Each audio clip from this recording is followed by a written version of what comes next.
அனைவருக்கும் கெட்டிமேளம் சீரியலின் சுவாரஸ்யமான கதைப்பகுதி. சின்னத்திரையில் ஜி தமிழ் தொலைக்காட்சியில் திங்கள் முதல் வெள்ளி வரை இரவு 7:30 மணிக்கு ஒளிபரப்பாகி வரும் 1 மணி நேர மெகா தொடர் கெட்டிமேளம். இந்த சீரியலின் வெள்ளிக்கிழமை எபிசோடில் சிவராமன் குடும்பத்துடன் மகேஷ் கல்யாணத்துக்கு துணி எடுக்க வந்திருந்த நிலையில் இன்று நடக்கப் போவது என்ன என்பது குறித்து பார்க்கலாம்.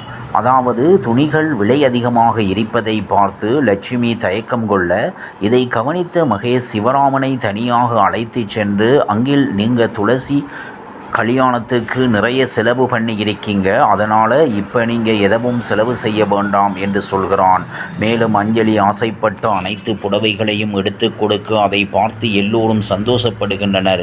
அடுத்ததாக கடையில் ஒரு பெண் தியா என்று கூப்பிட துளசிக்கு தியா ஞாபகம் வந்தது.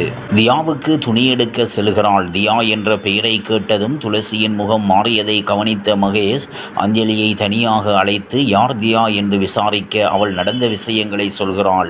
மறுபக்கம் வெற்றி தன்னுடைய நண்பர்களுடன் இதே கடைக்கு வர, அப்போது அவனது நண்பர்கள் வெற்றியை கலாய்க்க, இப்ப மட்டும் அந்த பொண்ணு எதிரில் வந்த காதலை சொல்லிடுவேன் என்று பதில் கொடுக்க, லிப்ட் ஓப்பனாக துளசி நிற்பதை பார்த்து தடுமாறுகிறான்.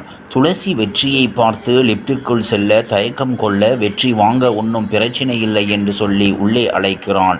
முயற்சி செய்ய முடியாமல் போகிறது. கமலி என்று பெயர் சொல்லி கூப்பிட அவனை முறைத்தபடி துளசி வெளியே சென்று விடுகிறாள். அடுத்ததாக வெற்றி லட்சுமியை சந்திக்கிறான்.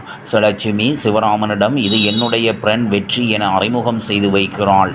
என் பொண்ணுக்கு கல்யாணம், நீ கண்டிப்பா வரணும் என்று சொல்ல, இது நம்ம வீட்டு கல்யாணம் அக்கா, கண்டிப்பா வரேன் என சொல்கிறான். அடுத்ததாக தன்னுடைய அக்கா தீவாவை சந்திக்க, தீவா நீ என்னடா இங்கே என்று கேட்க, வெற்றியின் நண்பர்கள் அண்ணனுக்கு பொண்ணு பார்க்குறாங்க, அதான் ஷர்ட் எடுக்க வந்தோம் என்று சொல்ல, எங்கிட்ட சொல்லாமல் அப்பா அம்மா உனக்கு பொண்ணு பார்க்குறாங்களா என்று தீவா கேட்க, வெற்றி எனக்கு இதில் பெருசாக விருப்பமில்லை என்று சொல்கிறாள்.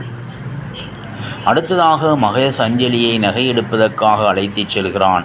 அஞ்சலி நகைகளின் விலை அதிகமாக இருப்பதை பார்த்து குறைவான விலையில் ஒரு நகையை எடுக்க மகேஷ் இதை நோட் செய்கிறான். மறுபக்கம் ஜெகன் வீட்டில் வக்கீல் வந்திருக்க தியாவை நல்லபடியாக பார்த்து கொள்வது போல ஜெகன் அம்மா குழந்தைக்கு சாப்பாடு ஊட்டி விடுகிறாள். ஜெகன் இன்னொரு உயில் இருக்குன்னு சொன்னீங்களே, அதை படிச்சிடலாமா என்று கேட்க, லாயர் அதுக்கான டைம் வரல, அது உயிலை எப்போ படிக்கணும்னு ஸ்ரீகாந்த் சார் எழுதி வச்சிருக்காரு, அப்போதுதான் படிக்க முடியும், இப்போ குழந்தையை பார்த்துட்டு போகத்தான் வந்ததாக சொல்கிறார். இதனால் ஜெகன் கடுப்பாகிறான். 4 பேர் வந்து இந்த நகையெல்லாம் கொடுத்துட்டு போனாங்க என்று சொல்ல, மகேஷ் தான் கொடுத்து அனுப்பினார் என்பது தெரிய வருகிறது. மேலும் மகேஷ் அஞ்சலிக்கு உனக்கு பிடிச்ச எல்லாமே உனக்கு கிடைக்கணும், அதுக்காகத்தான் நகைகளை அனுப்பி வச்சிருக்கேன் என்று வாய்ஸ் மெசேஜ் அனுப்பி இருப்பதும் தெரிய வருகிறது.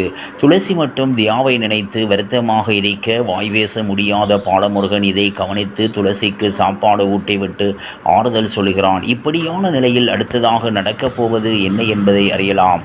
தமிழ் சின்னத்திரையில் ஜி தமிழ் தொலைக்காட்சியில் திங்கள் முதல் வெள்ளி வரை இரவு 7:30 மணிக்கு ஒளிபரப்பாகி வரும் 1 மணி நேர மெகா தொடர் கெட்டிமேளம். இந்த சீரியலின் நேற்றைய எபிசோடில் வெற்றி துளசியை நினைத்து அப்செட்டில் இருந்த நிலையில் இன்று நடக்கப் போவது என்ன என்பது குறித்து பார்க்கலாம்.